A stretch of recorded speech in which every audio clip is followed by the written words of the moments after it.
So there's another shooting at Fort Hood. Shootings on any base is kind of unnerving. And as the president says, President Obama, that the troops' sense of safety has been broken. Now, individuals are asking that the ban of carrying weapons on the base should be revised. And I recall a long time ago in the 80s, I asked a Secret Service agent from my country about such situations. And he says that generally on bases there are no arms.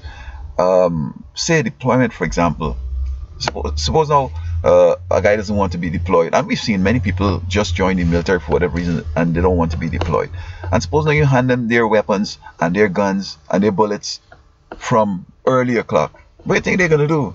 They're going to shoot up the place, and who hasn't shot at the place is going to shoot the plane before it even takes off.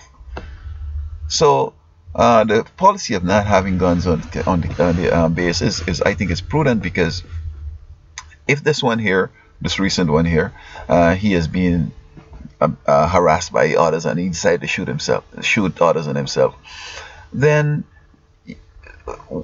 there would be more shootings, of course.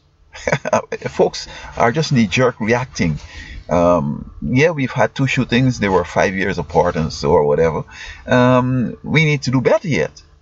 It's not necessarily because guns aren't available on campus, on the base, that people are able to shoot at will and so on. The policy is correct. Congress and the Department of Defense has a well thought out and significant policy that should stay intact. I think what they need though is more security checks. You're coming on base, you ought to know whether the person is armed or not. You're going into certain buildings, there are things at the door that would go off if a person has, guns, and just search them. You just can't have everybody on the base with guns, because you're going to have more shootings. As I said, what we need is, just as how before you go into the courthouse, you have to go through a metal detector.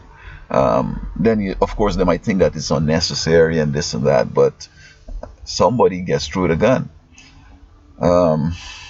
So that's my take. I think that they shouldn't continue to not allow people to carry weapons, casually on the base, and just make sure that you do more checks.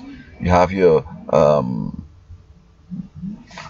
your metal detectors or whatever could detect the bullets and so on, and I think you'll save more lives by that than just saying, okay, we're gonna knee jerk, we've had 2 shootings, they were horrible, we're gonna just give everybody guns. That is going to lead to much more shootings, more frequent, and much more, because people are going to be shooting back now and they're going to be missing and hitting others. Man, it's going to be a chaos out there.